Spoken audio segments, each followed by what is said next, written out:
Assalamualaikum warahmatullahi wabarakatuh. Salam sejahtera bagi kita semua. Selamat siang. Izin pelatih, izin senior, izin rekan-rekan, izin memperkenalkan diri. Nama Yofi Andre Alexandra. Saya bekerja di Badan Nasional Pencarian dan Pertolongan. Dan pada saat ini saya ditempat tugaskan di unit kerja Kantor Pencarian dan Pertolongan kelas B Jambi. Dan pada latsar tahun ini, tahun 2025, saya berada di angkatan ke-7 kelompok 4. Hari ini saya akan menceritakan pengalaman saya dalam agenda 3, yaitu mengenai manajemen ASN dan Smart ASN pada hari kedua. Jadi pengalaman pembelajaran saya yang saya dapat pada hari ini, kami menampilkan tugas kelompok yang sudah diberikan oleh pelatih atau pengampu atau Ibu Ida Ayu mengenai isu-isu yang berkaitan dengan manajemen ASN. Dan untuk isu yang diambil yaitu pertama dari KPP Bandung, mereka mengambil isu mengenai thinking before posting dan sharing sebelum sharing. Mereka menjelaskan mengenai kita sebagai ASN harus berhati-hati dalam memposting, harus berpikir dulu sebelum mengetik atau menyebarkan informasi di media sosial, terutama media sosial. Karena yang mereka ambil salah satu contoh adalah salah satu ASN kita di Basarnas menghina salah satu instansi, yaitu instansi polisi.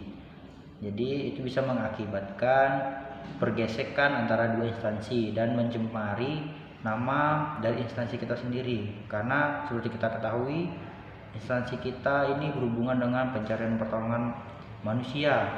Jadi kita berhubungan dengan menolong manusia, tapi kita tidak menghormati manusia lain dari instansi lain. Jadi kita harus berhati-hati dalam beretika bersosial media. Kemudian ada dari KPP Banten mengenai hambatan digitalisasi pelayanan ASN. Mereka menerangkan mengenai yaitu cyber brand atau ransom cyber, yaitu mengenai peretasan suatu data atau pribadi yang tidak bisa diakses. Jadi seperti pengambilan alih secara paksa sebuah akun atau data atau website sehingga ditahan, dan ini tindakan kriminal karena mereka menahan itu untuk meminta uang.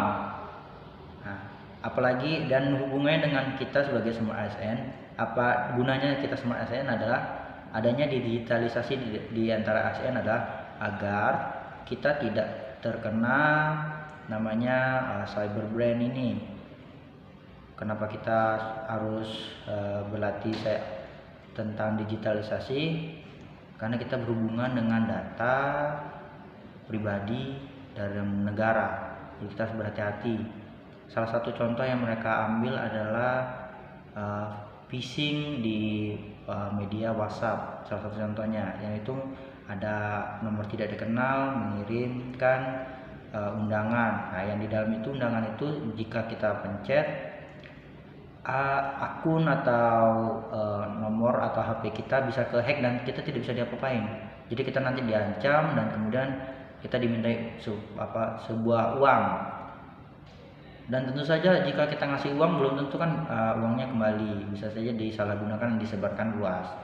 Kemudian dari KPP Padang, mereka menceritakan menaikkan isu mengenai ketidakseragaman SDM ASN kita. Maksudnya SDM di pusat dengan di daerah kompetensi mereka tidak seimbang.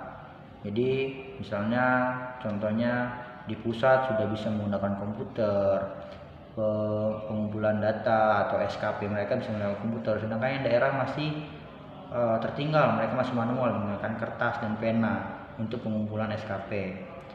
Nah, kemudian dari kelompok kami, dari angkatan 7 kelompok 4, kami ada 2 KPP, yaitu KPP Pangkal Pinang dan KPP saya Jambi. Kami mengambil isu mengenai integrasi manajemen ASN. Kami mengambil isu mengenai ketidakcocokan antara kompetensi dengan jabatan yang diberikan oleh instansi, yaitu mengenai contohnya si A ini memiliki kompetensi mengenai komputer dan elektronik, tapi setelah penempatan atau ditugaskan malah dihubungkan dengan lapangan yang berhubungan dengan masyarakat, layanan masyarakat. Jadi kan agak berbeda. Jadi kami mengambil isu mengenai itu tidak adanya integrasi antara pusat dan daerah, dan tidak adanya pemetaan mengenai kompetensi para ASN. Dan kemudian selain dari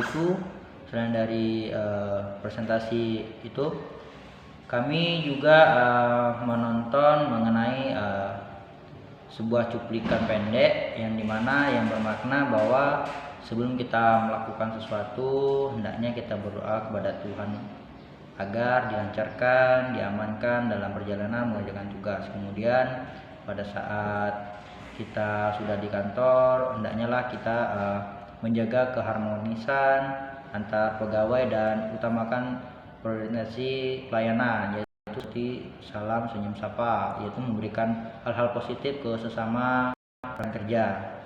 Mungkin itu saja yang saya dapat dari pengalaman Anggota 3 pada hari kedua ini. Jika ada salah kata, saya mohon maaf. We are family. Abhignam Jagat Samagram. Wassalamualaikum warahmatullahi wabarakatuh.